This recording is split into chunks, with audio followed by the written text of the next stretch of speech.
जय हिंद प्यारे साथियों, उम्मीद है आप सब बढ़िया होंगे और आपकी तैयारी भी बढ़िया चल रही होगी एग्ज़ाम के लिए जिनका सिलेक्शन हो गया है। क्योंकि फिजिकल के लिए जो लिस्ट आने वाली थी, जिसकी हम डिमांड कर रहे थे काफ़ी टाइम से कि 15 गुना की लिस्ट नहीं आ रही है, 15 गुना की लिस्ट नहीं आ रही है, तो वो लिस्ट जारी कर दी है कल शाम को। आई होप आपने सभी ने चेक कर लिया होगा अपना अपना नाम उसमें है कि नहीं, लेकिन अभी तक चेक नहीं किया है तो हमारे टेलीग्राम की जो लिंक है इस वीडियो के डिस्क्रिप्शन में है, वहाँ जाके मैंने जितने भी सारे डिस्ट्रिक्ट हैं उन सभी की एक पीडीएफ बना के और पीडीएफ डाल दिए टेलीग्राम ग्रुप में, वहाँ पे जाके आप चेक कर सकते हो। अब जो सबसे बड़ी प्रॉब्लम आई है इस कट ऑफ के अंदर वो आई है कि किसी के तो आ रहे हैं 208 नंबर, वहाँ भी उसका सिलेक्शन नहीं हो रहा है, और किसी का सिलेक्शन हो रहा है 140 के अंदर। तो ये एक बहुत ही मेजर प्रॉब्लम देखी गई है सीईटी का। एक तरह से देखा जाए तो सीईटी बिल्कुल फैल रहा है ये सिस्टम। अभ्यर्थी बहुत ज़्यादा परेशान है इसको लेके। अब इसका क्या सॉल्यूशन निकलता है क्या नहीं निकलता है, तो अभी इस भर्ती के लिए तो शायद कुछ सॉल्यूशन नहीं निकलने वाला है, क्योंकि ये भर्ती तो होनी है इसी सीईटी से। लेकिन अगर यही सिचुएशन रही तो आगे जाके सीईटी का दूसरे पेपरों में लागू होना बहुत मुश्किल हो जाएगा। खैर, अभी जो 15 गुना के हिसाब से जो अभ्यर्थी पास होने थी वो होने थे 50+, यानी कि 50,000 से ज़्यादा अभ्यर्थियों को पास होना था 15 गुना के अकॉर्डिंग। लेकिन जो टोटल अभ्यर्थी पास हुए वो कितने हुए? 44,332 अभ्यर्थी ओनली। अब उन्होंने किस आधार पे इनको पास किया है 44,332 को? उसमें उन्होंने 15 गुना को लेते, अगर टोटल 15 गुना को लेते तो 50,000 से ऊपर जाता, लेकिन ये 44,332 है तो 11 से 12 गुना अभ्यर्थियों को उन्होंने लिया है। अब कौन से आधार पे लिया है कि टॉप मोस्ट जो ऊपर के अभ्यर्थी हैं 12 गुना वो लिए हैं, या फिर कैटेगरी वाइज लिए हैं, किस आधार पे लिए हैं, इसका अनुमान लगाना कोई फिक्स नहीं है। अब इसको तो जब उनसे सूचना मांगेंगे हम RTI यानी कि राइट टू इन्फॉर्मेशन, सूचना के अधिकार के तहत उनसे सूचना मांगी जाएगी किस आधार पे आपने सिलेक्शन किया है, तभी कंफर्म हो पाएगा कि किस तरह से उन्होंने सेलेक्ट किए हैं अभ्यर्थियों को। सबसे ज़्यादा जो कट ऑफ रही है वो रही है टेलीकम्युनिकेशन की। मैंने पहले भी बताया था कि टेलीकम्युनिकेशन की कट ऑफ ज़्यादा रहने वाली है। उसके कई सारे रीज़न हैं। एक तो रीज़न ये है कि पोस्ट काफ़ी अच्छी है, इसके लिए अभ्यर्थी चाहते हैं कि यही पोस्ट मिले। ऑफिस वर्क रहता है ज़्यादातर इसमें, और जो प्रमोशन रहता है वो भी काफ़ी जल्दी जल्दी होते हैं।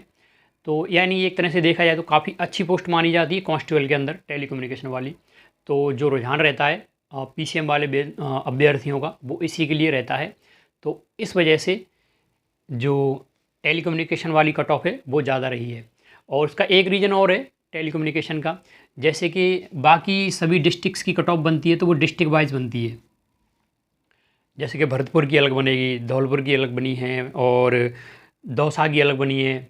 ऐसे ऐसे कर कर के सभी की अलग अलग बनी है। लेकिन जो टेलीकम्युनिकेशन की है वो बनती है ऑल राजस्थान की, यानी पूरे राजस्थान से जितने भी बच्चों ने फॉर्म भरा है टेलीकम्युनिकेशन के अंदर, उसकी जो कट ऑफ जारी करी है उन्होंने, या फिर जो लिस्ट बनाई है, कट ऑफ तो उन्होंने दिखाई नहीं है खैर अभी, लेकिन जो लिस्ट बताई है उन्होंने वो बताई है पूरे राजस्थान की। तो वहाँ पे क्या है, अभ्यर्थियों का ज़्यादा अभ्यर्थी हो जाते हैं वहाँ पे, और कुछ PCM वाले अभ्यर्थी होते हैं तो उनका जो बेस थोड़ा अच्छा होता है, मार्क्स भी उनके अच्छे रहते हैं।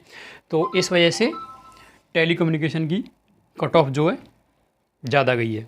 अब जिनका सिलेक्शन हो गया उनको तो बहुत बहुत कॉन्ग्रेचुलेशन, आप अपनी तैयारी करो एग्ज़ाम की और फिजिकल की।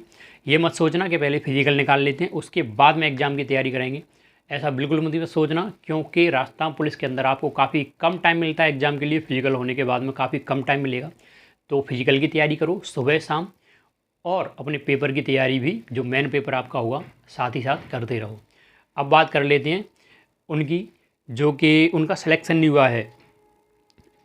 पहली बात, जिनके बहुत ही कम नंबर थे 130 या 140, तो आई थिंक उनको ज़्यादा दुख नहीं होगा इस बात के लिए। जितना दुख उनको होगा जिनके 200 नंबर थे, 180, और ज़्यादातर जो 170 से ऊपर जो अभ्यर्थी थे, एक अच्छे नंबर थे उनके, और उनका फिर भी सिलेक्शन नहीं हो पाया, तो उनको ज़्यादा दुख होगा। क्योंकि इतने नंबर अगर आप ला रहे हो तो सीधी सी बात है आपने मेहनत करी है, फिर भी आपका सिलेक्शन नहीं हो रहा है, तो ज़्यादा दुखी होने की ज़रूरत नहीं है। आगे और भी भर्ती आएंगी, अभी से पढ़ाई करो, उनका सिलेबस देखो, अपना एक शेड्यूल तैयार करो, अच्छे से पढ़ाई करो, क्योंकि अगर आप अभी ज़्यादा दुखी हो जाओ, रो, पड़ोसियों को दिखाओ, अपने मित्रों को दिखाओ कि हम दुखी हैं, रो रहे हो उनके सामने, तो कुछ नहीं होना उससे। वो आपका ज़्यादा से ज़्यादा मजाक ही उड़ाएंगे, ठीक है, उससे कुछ नहीं होने वाला। होगा तो जब आप तैयारी करोगे अच्छे से और सिलेक्शन लेके आओगे, ठीक है। तो बिल्कुल भी दुखी नहीं होना है, तैयारी करनी है अच्छे से। आगे और भी बहुत सारे एग्ज़ाम आएंगे, RAC का आएगा, ठीक है, वो उसकी तैयारी करो। और अकाउंटेंट वगैरह, उसके भी काफ़ी सारे एग्ज़ाम है, राजस्थान के अंदर काफ़ी सारे एग्ज़ाम है, XSC भी काफ़ी सारे एग्ज़ाम लेके आती है, तो उनकी तैयारी करो। ज़रूरी नहीं है कि राजस्थान पुलिस में ही हो, ठीक है। तो बिल्कुल भी डिमोटिवेट होने की ज़रूरत नहीं है। अगर आप 170 से ऊपर नंबर लेके आ रहे हो तो आपकी सरकारी नौकरी पक्की है। इस एग्ज़ाम में तो नहीं हो पाएगी, अगर नहीं हुआ तो लेकिन आगे हो जाएगी। अगर आप इतने नंबर ला रहे हो तो ना कहीं आपका डेडिकेशन है पढ़ाई के प्रति। अगर आप 170 या उससे ऊपर नंबर लेके आ रहे हो तो दुखी होने की ज़रूरत नहीं है, और पढ़ो अच्छे से और तैयारी करो, और आपकी जो है जॉब आपको ज़रूर मिलेगी, ठीक है। और अगर आपका और भी कोई डाउट है तो कमेंट सेक्शन में बताना, मैं क्लियर करने की कोशिश करूँगा। फिर मिलते हैं एक और प्यारी सी वीडियो में, तब तक के लिए जय हिंद, जय भारत।